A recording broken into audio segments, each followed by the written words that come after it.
I just don't know what people want. Like, do you just want all games to be cancelled and we don't have anything to play? Like what do you want? That's what I don't understand.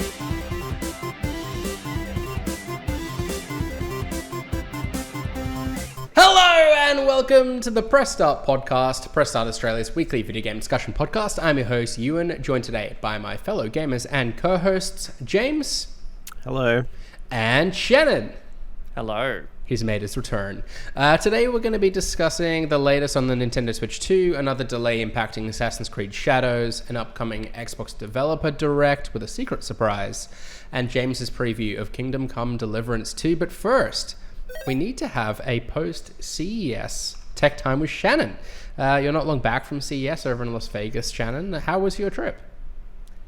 Pretty good. Very full on. I forgot. Well, to be honest, last time I did CES in COVID year, it was kind of just with Lenovo and kind of just Lenovo stuff, where this time I was a free agent. So it was very busy. Lots of cool tech to see. Lots of practical tech, which isn't normally how CES is. But yeah, some cool stuff. Nice. And you're back to the hot sweatiness of Melbourne. I just realized I had my fan still on, so apologies if that was coming through. What was some of the cool tech that you saw whilst at CES? Not necessarily gaming related, although we'd obviously be interested in that. Yeah, obviously the RTX 50 series was really cool. It was cool being at their press conference in an arena with Jensen on stage. It was very funny. What else did you get to game on any of the 50 series cards? Yeah, I got to play. They had like 5 different stations set up, like each like detailing different things. So it was like 5090 with the LSS on, like 5070 versus 4090, like different stations. It's very impressive. Whatever they're doing to get those games to 200 FPS plus in 4K max. Like it's just nuts. Yeah. With no visual loss and like even better fidelity in most cases. Like it just again blows consoles out of the water and makes it feel like a totally different experience. It's what do you magic. make of like AI kind of influencing the frame rate, I guess? I don't like have an helping issue improve with it. Like it's not, there's no visual loss at all. Like in a lot of cases, and I did get to see this, like it actually looks better because AI can resolve things and make it look clearer than it does naturally. So I don't have any, I can understand why like people don't love it, but I think to the average person, like you don't know any difference, and it's totally fine. Right. And anything else of particular note aside from the probably the cards? Switch 2 handheld, which I think we'll talk about next in the next topic. Yeah. But that was probably like, probably my coolest moment in terms of like it was very limited and who got to see that, and just knowing that I was probably holding something that resembled the Switch 2 was definitely probably the coolest moment at CES. Well, let's get to that topic now. This is an incredibly dangerous topic, I feel, for us to discuss, given it could kind of change at any moment in between us recording this and the episode going live kind of first thing tomorrow. We're recording this Tuesday night, and it'll go live kind of Wednesday morning. So yeah, dangerous territory. Just always makes me nervous doing this. But as of the moment, we have word courtesy of Nate the Hate, The Verge, and VGC that there's a Nintendo Switch reveal happening later this week, specifically Friday in Australia, Thursday elsewhere in the world. James, do you feel like this is it? This is finally the week that we're getting the Switch 2 revealed? Don't know. Like this, I feel like this has been happening for months now, right? Like if it happens, great. If it doesn't, whatever. I'm just like over it now. I'm like beyond over it. Like, It's definitely the time. I'm just going to go out on a limb. Well, James is putting water on the steaming hot fire. It's No, I'm not. Feeling like this is it, people. Get excited. Yeah. It should be. Like, absolutely should be. Feels like Shannon knows something that we don't. He's not letting something on there. Look, writing all of the, like, covering for you last week, Shannon, writing up all the leaks, it literally felt like every kind of 12 hours there was a new leak of some kind. It was unreal. Is Ewan breaking up for anyone? Yeah. Does this happen? Why does this happen every episode? I saw you guys looking at me nervously. Yeah. Why is that doing? I've got a warning on my end that Something, I had some connection Did my issue. mic change as well, or did you change it? No, I don't think so. Okay. I was... Oh, that might be from before, actually. Yeah, maybe that's from before. that might have been from before. Anyhow, as I was saying, Shannon, covering for you last week, it felt like there was some sort of new leak happening kind of every 12 hours or so. It was ridiculous, just the amount of stuff coming out, which makes me sort of feel like surely the time must be upon us. James, I'm curious to hear your perspective. Do you think Nintendo have kind of made a mistake, like waiting as long as they have to reveal the thing? It feels like we have such a good idea of what the console looks like now, without them having really kind of properly announced it. Oh no, we've got Chipmunk James! Oh no! Why do all the technical difficulties like come in such quick succession? I love that. I was just... Not Chipmunk James. Are you back, James? Is it working?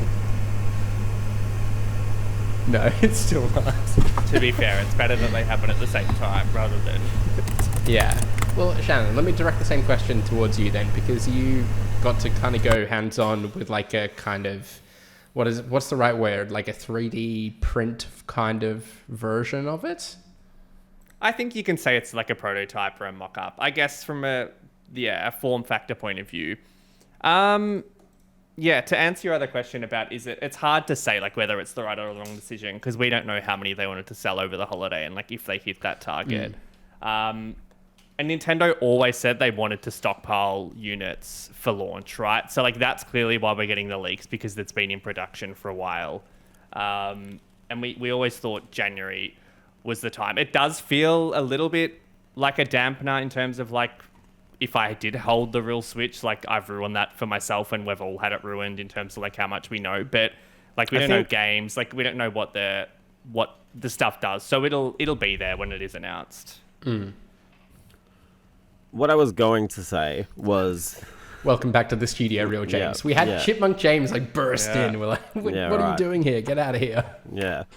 I think in the big scheme of things, I tweeted this before. I don't think it matters. Like, I don't think the general public knows or even maybe cares, because realistically, there's been like leaks and mock-ups everywhere for I reckon the last year. I would argue, right? Yeah. But I don't really understand what Nintendo thought would happen, because like it is a very like obviously. It happens with phones all the time, happens with other tech quite regularly. I don't really see why they did wait so long. And we know like back in the day with PS5, I think it was the DualSense maybe was announced pretty early randomly on a blog. And that was presumably to combat leaks that would rise from manufacturing. So I feel like there's like this kind of, I guess, knowledge that this kind of thing would happen. But... yeah, like, I think it's just frustrating because, like, we've known it's coming for so long and there's, like, so much stuff popping out. And, like, to be fair, sure, yeah, it is all from, like, insiders and people just saying shit online for clout. But, yeah, I don't really know. My point has kind of escaped me now that I'm saying that I'm speaking still. No. Maybe they are fully, like, aware of what was going to happen, and this is kind of just all part. But that's not like them at all, right? Like I feel it's like it's so uncharacteristic. I hadn't thought of this until now, but I guess it's also like it's not really that much of a departure of what the Switch is, right? So like in terms of what it is, like it's not that big of a secret. Like this is what we thought it would be. And I do feel like so much of the magic for Nintendo kind of comes down to like the little software quirks that kind of like, you know, the hardware makes use of. Like there's still that button. There's a new button on there that we don't really know what it does. And there's all this speculation as to what that is.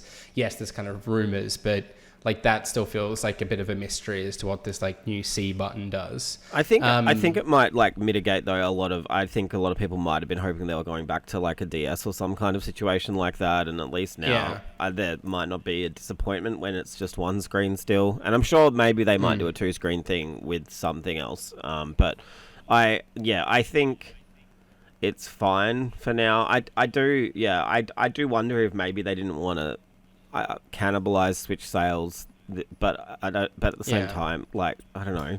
Or even like muddy the waters going into like a Christmas period, right? Maybe like if they announced a new Switch, and then everyone buys the OLED. thinking We don't know that's when that. it's coming out either. Like, if it's coming out in March, then I think it's odd that they've waited this long. But if it's not coming out till June or later, like, I then still I guess think it it's makes sense that... May, June. Well, yeah, it probably... Well, the timing makes sense, I would think, if it's then. If they come out and, it's out in March, I think it'll be weird that it feels a bit late. Just speaking to the unit, though, I think that the magnets and stuff, like, everything I've seen, if that ends up being spot on, which I feel like it's a pretty safe bet. Like, I think I'm seeing a lot of people hating on the fact that it feels like a Switch 2, even though it's literally called the Switch 2. But it feels like all really good improvements, and like the way the Joy-Cons come apart and go back together, like it's just going to be a much improved experience on what is like the most successful console of all time, bar the PS2. And this might be controversial to say, but I really feel like Nintendo are on a really good thing with the Switch, and like it doesn't need to change like anytime soon. Well, everyone's like I don't want to copying go them, right? Like, yeah, I don't want to go so far to say it's like the perfect console, but I think like it kind of very much kind of brought about like people's dream with games in a very like robust way. Like the idea of just being able to lift your console out of the dock and take it with you and play all the same games on the go. Like it really executed that vision quite well. And yes, albeit with some performance drawbacks and whatnot. But I'm not looking for Nintendo to reinvent the wheel at the moment. And I'm sure that time will come. But yeah, for the time being, I'm just like eager to see a continuation of the Switch 2. And I reckon 5 years, 6 years from now, I'll be eager to see a Switch 3. And like maybe we'll get some like little revisions kind of in the meantime. You know, there's a rumor circulating that this isn't going to have an OLED screen. I really hope that's not the case. But, you know, maybe there are like little hardware revisions over time. Maybe it's more storage or slightly faster RAM, whatever. That I think, you know, could constitute like the Nintendo Switch 2.1 or whatever. But this still feels like it's going to be a significant enough upgrade to the Switch that it warrants more than just like a revision tag. I think so. I think it's earned a Switch 2 based on the rumors. Open this up by speaking about NVIDIA. Like it's going to use an NVIDIA chip, and like AI in gaming for performance is just going off at like an insane pace. Like if you told anyone that you'd be able to play games at 4K max at like 250 FPS even a year ago, like they wouldn't have believed it. So the fact that like you're going to be able to, maybe not now, but like the next Switch or via like updates to DLSS that's in this, like be able to play games at 4K 60 in docked and then whatever in handheld. Like what more could you want out of a gaming console? You've teed me up well for the next question I had for you, Shannon, and that was around the news that's emerged that Metal Gear Solid Delta, Halo the Master Chief Collection, Microsoft Flight Simulator, Final Fantasy VII Remake and Rebirth, and Assassin's Creed Shadows will be coming to the console, amongst a few other games as well. There's a few other Ubisoft games there that I haven't mentioned. James, would you be excited to kind of play these games? Some notable Xbox ones on the list there too, on what's presumably going to be a much more powerful handheld console? No. Like I mean, they're all most. I mean, I don't know. I don't think I would play Shadows on my Switch 2. No. I don't know. I don't think James is the target demographic for that, though. No, I think I think it's more exciting in that there seems to be enough parity that, say, a game like Shadows can come out on all three at the same time, right? Like I think that is probably the thing that excites me. The concept of that excites me, but obviously the game. And it's good for gaming, right? Like I think it's good for publishers. I've been there, done that for most of those games. So I mean, even Metal Gear to a certain extent, right? Like personally, like it's not exciting for me, but it's cool. Yeah, I'm with you, Shannon. I think it's exciting. Look, yeah, I'm not hankering to play any of these games, and Shadows I probably prefer to play on my PS5. But that being said, I think it's very exciting that we're kind of near a parity with the Switch 2, you know, and assuming these rumors are true, and kind of our current generation of consoles. I'm sort of assuming that, like, if the Xbox Series S can run it, the Switch 2 is going to be able to run it pretty comfortably. I don't know, like, how fair it is to kind of draw that comparison, but that's kind of my gut feel at the moment. I think that's and that opens up like, a world of possibility. Yeah, Series S, PS4 Pro, like somewhere in between those two, depending on how it shakes out. But I think that's a pretty safe assumption. Yeah, it's exciting. Well, rumored to be coming to the Switch 2 is Assassin's Creed Shadows, which unfortunately suffered another delay this past week. As announced in a statement published to their social accounts, the game will be delayed to March 20th, 2025. It was due to release in February, having already been delayed from November last year, if you recall. They added in the statement, quote, "We believe a few additional weeks were needed to implement the feedback and ensure an even more ambitious and engaging day one experience."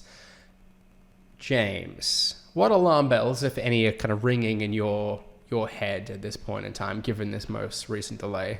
I know it's a game you're excited for. I think this is more about off the back of Outlaws. They just want to make sure like they can get everything right. Not necessarily. I question how much a month adds to a game like this. And I do wonder if this is just more of a strategic thing to kind of get out of the way of other games that are out in Feb. The only one I can think of off the top of my head is maybe Kingdom Come. But like, I just think like maybe moving it somewhere where there's nothing else. I've got to double check that before I start going on about it. Even like I think like Monster Hunter as well. It's end of Feb. Yeah. So I feel like they just don't want to get this wrong in terms of, I guess, the polish phase. Like I feel like Ubisoft games are buggy, and unfortunately people like to shit on Ubisoft for that. Even though like a lot of games are buggy these days, but they seem to cop the flack for it a lot more. And then following Outlaws, I do think there's a lot of eyes on this game. So they just want to make sure they get it. I guess they just want to put their best foot forward in like every area, which I think I kind of sometimes wish publishers would do this a little bit more often. I do think maybe hold your game for like a month or two just so it releases in a better time. So I personally, like, the footage looks good. I mean, I don't know. Has anyone played it? Do we know? Has it been hands-on anywhere, or is it just all hands-off so far? I think that hands will be on soon. Oh. Okay. Well, interesting. I mean, you can naturally put that together and make that assumption, I guess, right? Shannon? Yeah. Yeah, I mean, I do think that is a bit worrying, I guess. I feel like with Outlaws, I feel like we previewed that game 87 times before it came out, but then no one seems to have really touched it. You'd know better than me, but Assassin's Creed's never really, apart from the next gen one, I think, was that Unity. I feel like they've never really released in like a broken state. I think Unity was the only one that I would call like disastrous. Yeah.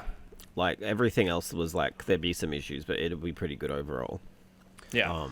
But I wondered if it was just kind of tactical in that, like, presumably the game will go gold soon and the, like, discs will go into print as much as that's a thing anymore, I suppose. And they didn't want to kind of put too much pressure on, like, the day one patch to kind of, like, get that together in time if it's just kind of buying them a little bit leeway. But, yeah, I mean, we're only talking about a month delay here, so it's not an awful lot of time. But I wondered if it was just like, let's make sure what we put on the disc and, like, submit is, like, good to go and has a level of polish that we're happy with, and then we can just honest, package some other things into the day I don't one think patch.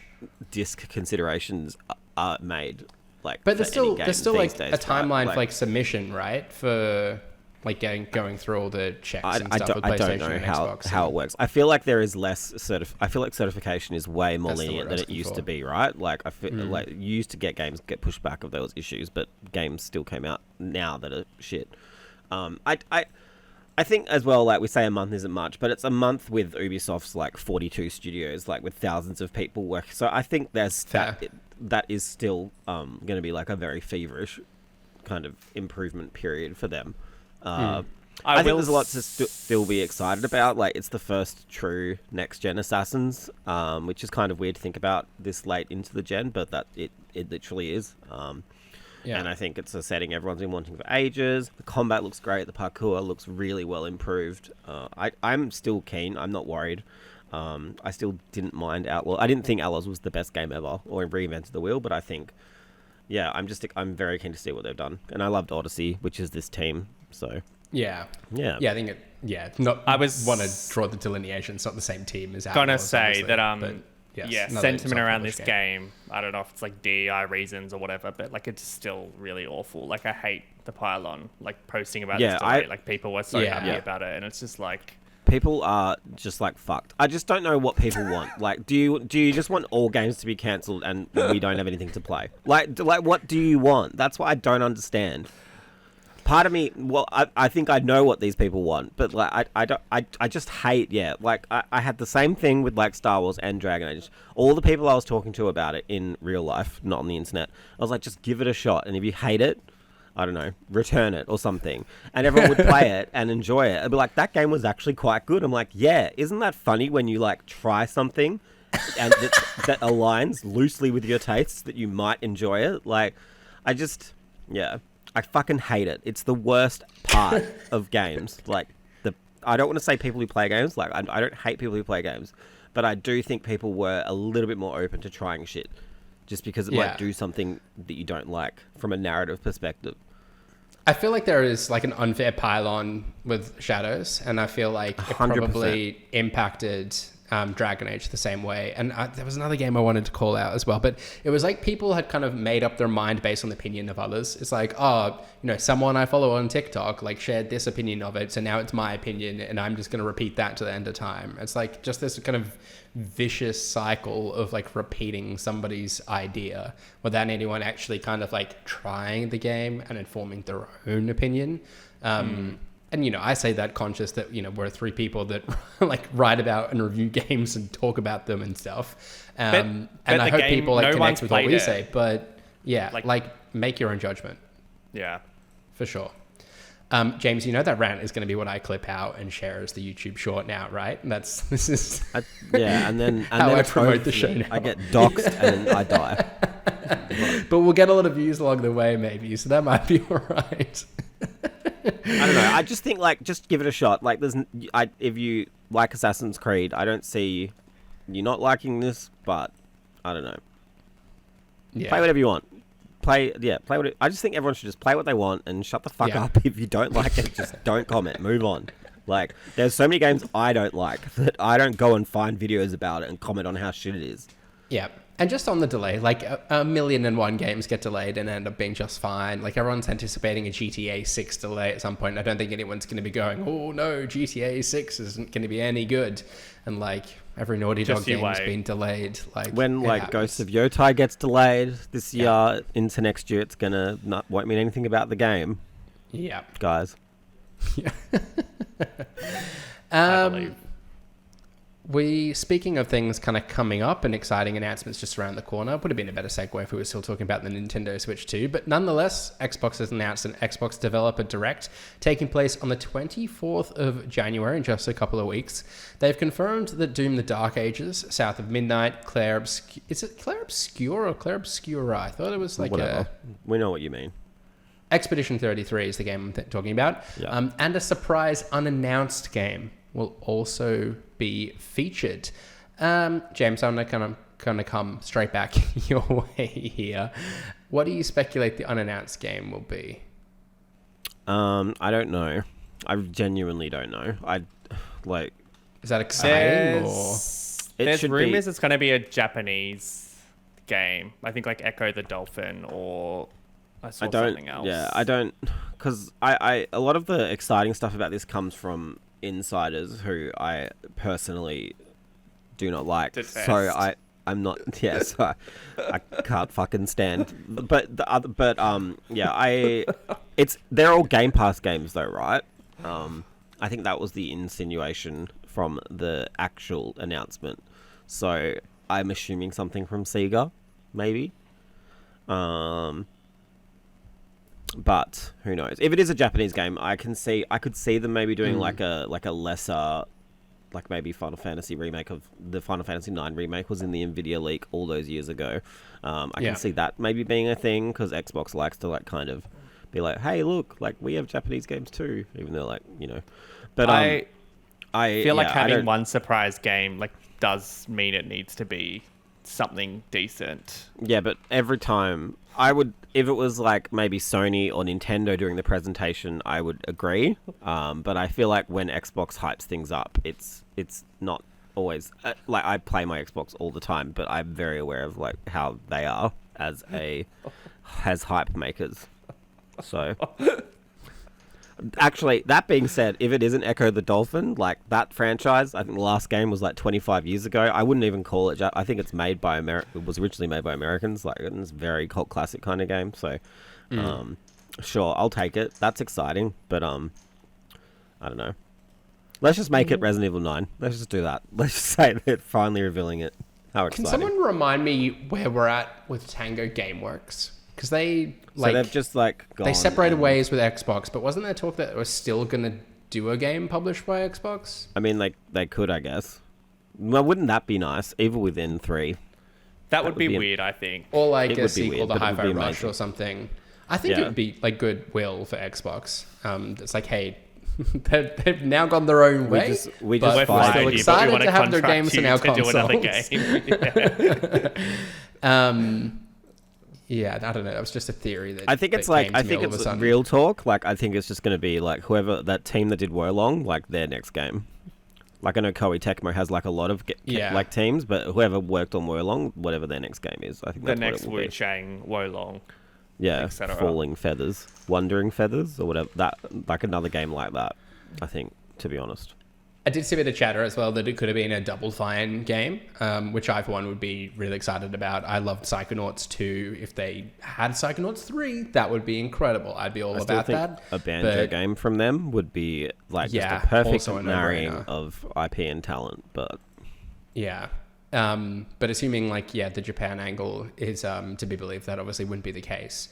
But yeah, exciting. Look, Xbox off to a strong start in January. And even the other 3 games, like I'm really excited to see more. Doom: The Dark Ages, obviously South of Midnight, its first showing, really impressed me. I quite like the look that game is headed. And Expedition 33, like I'm a little bit more cautious of just because it seems like stupidly ambitious, has a bunch of talent to it, and it's a debut title, I think. I think they've been pretty clear though that it's quite small compared to other. Like, yes, I think it's going to be like a very much quality over quantity game. And I'm excited. I'm hoping we get dates for all these games. I think that'll be really nice. Like, maybe I'm being ambitious myself, wanting that. But I think like Doom, South of Midnight, and Expedition 33, they all feel like they should be dated by now. Yeah. Excited to see more of all 3 of these. James, I'm eager to hear from you though, what your thoughts were on Kingdom Come Deliverance II. You published your final hands-on preview of the game this past week. It's releasing Feb 4th, so just around the corner. Another game releasing in February that, Assassin's Creed Shadows may well have been escaping. How is the game shaping up? Did you enjoy your time hands-on with it? Yes, I did. So, it's probably about... We were only allowed to talk about up to a certain quest. Right.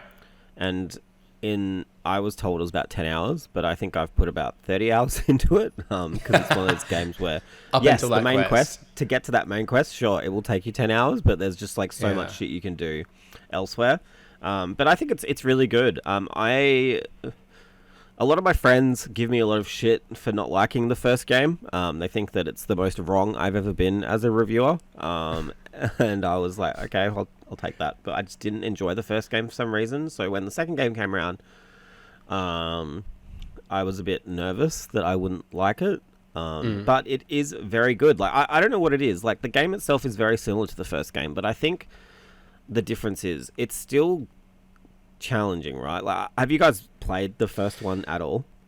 No, haven't. No. But if I'm not mistaken, it's quite simmy, right? Like you kind of have to keep yourself alive and fed, and it's easy to kind of like just get caught up in like the survival nature of it as opposed to like completing your objectives and stuff. So in the first game, I felt like I was spending a lot of time. I'd be like, oh fuck, I've got to go eat. So I'll go eat, and then by that point, I'm tired, so I've got to go sleep. But I didn't have a bed, so I had to go find a bed. But I'd sleep in that bed, but it wasn't my bed, so I'd get like arrested. Then I've got no money. Do you know what I mean? Like I just kept kind of getting steamrolled by the game. I feel like with this game, it starts you off with a little bit more, because story-wise, like the character from the first game, Henry, he's like actually got some experience now. So I feel like they've purposely done that, and it's convenient from a story perspective and also from a gameplay perspective. So you've got a lot more, I guess, you've got a lot more options from the beginning, and I feel like the game really eases you into the survival mechanics pretty well. Like, I don't think it is still challenging, and it hasn't lost its identity in any way. But it as a result, the game is more fun. Like, and I feel like a lot of the reviews, even though a lot of them were positive, I feel like at the end of the day, a lot of the reviews were like the realism does get in the way of the fun. Whereas this, they've kind of just very finely tuned the balance there, and I think it's like done the game a huge benefit. Like, I just can't stop playing it. Like, I keep getting distracted by stuff in a good way, and it just feels like a real living world. It reminds me a lot of Dragon's Dogma in that way, where the journey. Say it sounds like that. The journey from like point A to B is just as important as like the getting to the quest marker or whatever. Yeah. So yeah, I think it's really good. It's really clever, and I love games where if you can think to do it and you've got the means to do it, it'll work. So, like, if I had to steal a key, like, you can either just steal it from them, you can kind of charm them into giving it to you, or you can find out where they eat from and poison that food, so when the next time they eat, they'll die, and you just take the key from them. Do you know what I mean? Like, it's... Yeah. Every NPC in that world has a routine, and if you, like, say, watch them or whatever, you can do that. So, and it's... I was going to ask you about, like, you kind of call that in your preview, like your choices feeling tangible, consequences mattering, that kind of thing. That was one of the things that struck me about Dragon's Dogma 2 as well, in that you could, like, the decisions you made kind of had lasting impacts on the world, even the kind of seemingly inconsequential ones. Did you get a similar sense in Kingdom Come Deliverance 2? I think I would actually argue the writing and the stories and stuff in this game are better than Dragon's Dogma 2. Like, I feel like that you definitely... Like, if you have stolen something from a town and someone saw you in that time, even if they just saw you like skulking around being weird, when you go back to that town, they'll be angry at you, or someone will try to arrest you if it was a really bad, like, really valuable thing you stole. Like, it genuinely feels alive in that way. It's not like a game, like, I mean, it is a game, very but cool. Do you know what I mean? Like, in a lot of games, you can just sneak and grab something, kill the person who saw you, and that's it. Like, it's all it's very much like closed off. I feel like if the world feels continual. Like, everything you do eventually will come back to you in some way, and sometimes it's nothing. Sometimes it's just like, you stole this bread, and then you'll be like, oh, I'm sorry. Like, and then they'll be like, oh, that's fine. Like, if you've got a high enough speech rating, you know what I mean, like, you can kind of like charm them back. But it's, I am really enjoying it, and the most exciting part about this is, like, I've spent 30 hours. I can easily spend probably double that in this map, but there's 2 maps apparently, and I'm not even up to that second map yet. And it doesn't feel like junk. Like, all the side quests are interesting. There's some really, like, tough choices to make.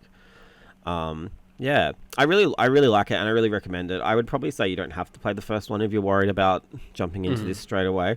It works fine. It works fine by itself. Just be warned, like, it is realistic. Like, it's never going to be about, like, dragons or magic or anything like that. Like, it is very much dedicated to offering, like, a very accurate picture of, like, what life was like in these times. 15th century, I think, Bohemia, which is now the Czech Republic. So yeah, like, I really recommend it. It's really, so far, like, I don't know, maybe it'll shit the bed at the end. But so far, it ticks a lot of the right boxes for me. Like, I actually quite like the idea of a more kind of grounded sort of medieval game. Weirdly, I'm like reading a history book at the moment about like Dark Ages France. But like, it's kind of got me in the mood for something like this. Yeah, but playing this, like, this is weird. I haven't really had this before, but I want to go and read about medieval times. Like, it has really, like, kind of hooked me in a way that I never really thought I would.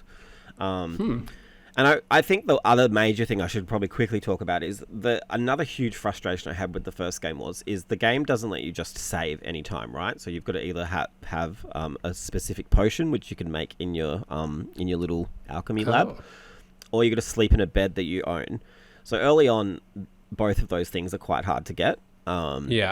But in the original game, because the original game was a Kickstarter, right? Like, it was a very, like, under, what's the word?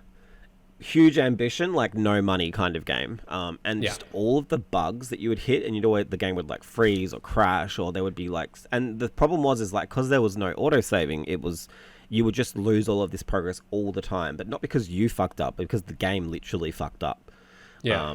But because I'm assuming they've got more money now, the polish and like there's just like nothing. There's no bugs. I'm not having any like issues like that at all. Like it all is working really well and runs really well. There's no crashes. It's just like perfect in that way. So I think that's like removed a lot of the frustration that I had with the first game too. Like it was just technically a bit messy. Yeah. So how does the saving mechanic works the same now? It's just less frustrating. Still the same. You just might not lose your progress because the game crashed. Yeah. And the game does introduce you to the like I don't want to say potion making, but the alchemy stuff pretty early. So you can make shit fairly quickly if you know what you're doing. Yeah. And then you also can. It's pretty easy to find a bed that you can own. Like you can go. There's a few inns around now. You just buy an inn for the night, or you can pay a little bit more to have that room for you permanently. And that also, like one of the inns has food in like a community area all the time too. So like it's small things. Like I still have to worry about Henry's like hunger and sleepiness and stuff. But I don't have to like. It doesn't consume me, right? Like or like if I know I'm about to go and talk to somebody and try and talk them down, if you're sleepy, like your speech skills go down. So I'm like, I'm gonna go have a rest before I speak to these people, like, so I don't say anything stupid. Like that's the kind of thing you have to think about, and I think that's cool. Like it's fun. It's not like like a lot of the times. Remember in GTA 4 when people would fucking call you all the time and want to hang out and shit, and it just got in the way of the game. Like that's what the first Kingdom Come did for me a lot of the time. But yeah, like I'm so excited to play more. I want to go play it right now. But you said a lot of things that interest me. I really enjoyed Dragon's Dogma 2. That really surprised me. So the comparisons to that, excite me. And I love the kind of idea that's just a bit more like kind of grounded in the history of things rather than magic this, dragons that kind of thing.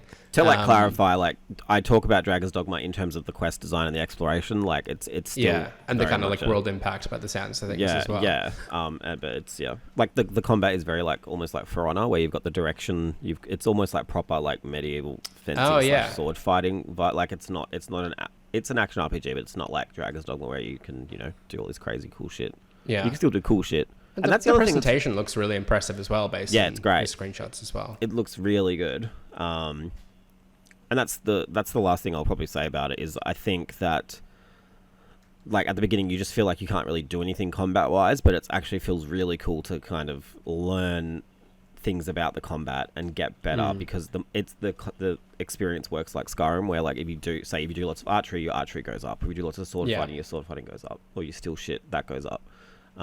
So it's good. It's really good. It's exciting to see like how people will finish quests, because everybody will play this game in a completely different way to I play it, and it will work, and that's really cool. Shannon, has James said enough to get you interested as well? I remember being yes and no. I remember being interested in the first one because I do feel like it's unlike anything else. I mean, I'll try it, but the fact that it's 50 to 100 hours potentially. I think you could beeline the main quest. I don't know. I don't want to talk too much about the stuff I'm not meant to, but I think you could easily get through it in 30-ish hours. Maybe. Is it like straight into the action? I'm nowhere near that point though. Or is it one of those? Well, the first mission is an action sequence, so literally straight into the action. Well, I'm in, baby. I'm that's there. All you need. It starts with it's like you do a fight, and it kind of introduces you to the crossbow and stuff, which is new in this game. And then it will go back 2 weeks earlier or something. I can't remember how the time period, but then you kind of work up to that, and I'm assuming you'll work past that. But I haven't played far enough. Did this team do anything between the last one and this one? It feels like it's just sort of come out of nowhere, so it's exciting that it's soon. I think it is. It's so impressive on so many levels what they've done, and when you really think about it being this Kickstarter game, and now it's this game that has, I would argue, more depth and breadth than most AAA games. Like it's pretty impressive. And just great for the fans as well to finally see a sequel coming around as well. It's awesome. I tell you, I'm still playing Black Myth Wukong. I'm like so addicted to it. I'm so surprised. I've played quite a bit as well, and I really like. Really? I obviously wasn't on that. Not like a few hours. What did I play it on? I don't even know why I was playing it, but it came to my mind washing machine. Oh, it came to mind because of like time to beat, because you're talking about like, you know, oh, you could probably make like the story in like 35 hours or whatever. That I've read that you can kind of do that with Black Myth Wukong too, and I reckon I'm probably already 35 hours in and kind of only like midway through chapter 3. This game's gonna take me like 100 hours to beat. I don't know who managed to beat it in 35.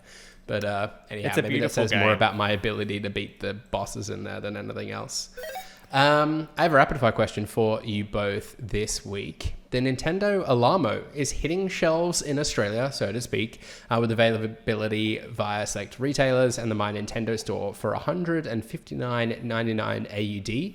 I'm curious, seeing as the two of you own one already, are you still using yours? Is rapid fire question number 1. And B, would you recommend purchasing it? Shannon, are you still using yours first? I mean, it's on my bedside table. I wouldn't say that You're I'm just using not it setting till it's alarms. $160 potential. I like it. I like the idea. Would I recommend people buy one? Like, that's hard. If you feel like you'll get use out of the features, go for it. But I don't know. Yeah, I do question my decision. Not to buy owning it. one, it feels like something if you're a Nintendo collector and you want it on your shelf, like go for it. But otherwise, don't. And maybe it'll waste have your some money. like Switch 2 functionality. Like that would be cool. Like some That's kind not of. all. That's what the C button is. Clock. It's the clock. Yeah, mode. exactly. James, what about yourself? Are you still using it? Would you recommend buying one? I still use mine. I think it's good, but then I don't know if I would get the same experience out of any other separate alarm clock, right? Like, I feel like not having my phone as my alarm clock is quite good, but I don't know if that's an Alarmo thing or just another thing, right? Yeah, I think it's great. I mean, it's annoying. Like, but that's the point of an alarm, right? You're meant to want to get up and turn it off. But yeah, like I would argue, I feel like I get to work earlier ever since I got Alarmo. So that's like the most. What That's annoyed huge me progress. was like the hourly chime, and I need to turn. I can't remember if I've turned that off, but I need to if I haven't, because that is quite annoying after a What's while. the sound effect that plays on your It hourly depends. time? So The Mario Kart is like Toad screaming, which every time that Nah, happens, I'm like, sometimes who is at no. my It's door? the Mario Kart one is like it's like 10 of them. Like if it's 10 o'clock, it'll have 10 of them racing past each of the clock. Do you know what I mean? Like, and they each make the noise. So if it's Toad, it's the Toad scream. But if It's it's too Bowser, much. yeah.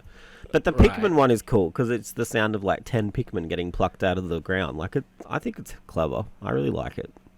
But it's kind of annoying when you're sitting on your phone somewhere and you hear it, and then you hear it 7 again, and you're like, times. fuck, I can't believe it's been an hour since I haven't done anything. Like, it kind of brings to light how unproductive you are, in a way.